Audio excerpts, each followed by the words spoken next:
Magleback and Rex are really like doing this to each other because they're best friends now.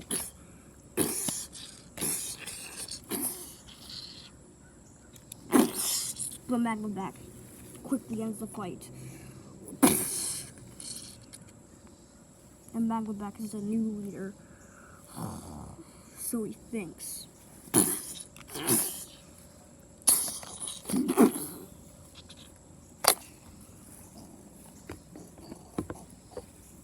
Rex used the same trick on him again. That Rex is still the leader.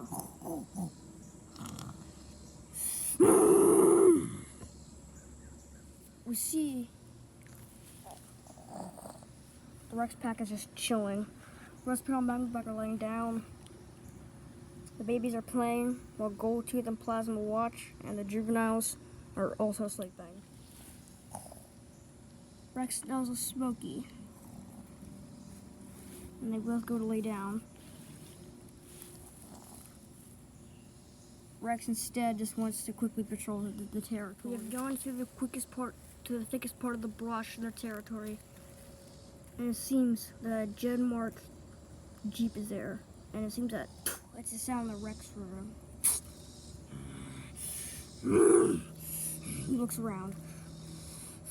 A couple of minutes later, he has destroyed it. But he hears a roar. For some reason, it's kind of a bad idea, because the roar he just heard was from a very powerful Spinosaurus. And it seems that whatever he's been shot by, he's got the trank dart out. Well, it isn't really a trank dart, but it looks like one. Whatever liquid was shot into him, seems like that he controls somewhat. We assume that whatever the liquid is, it's controlled. And every time he probably hears us roar, he's gonna follow it. He snaps out of it, and he walks back. And for whatever reason why Genmark was making him follow this sound, we don't know why, but this Spinosaurus roar you just heard was Stoneback's roar, a very powerful Spinosaurus from Fossil Valley, and she traveled here. For some odd reason, Rex was following it, because we're pretty sure it's because of that liquid that was shot into him. It's sort of like a love potion. And it's just like him walking over to Smokey when she roars to him. We assume that he goes into this weird state where he falls in love with that roar and follows it. We don't know why, but he's very lucky.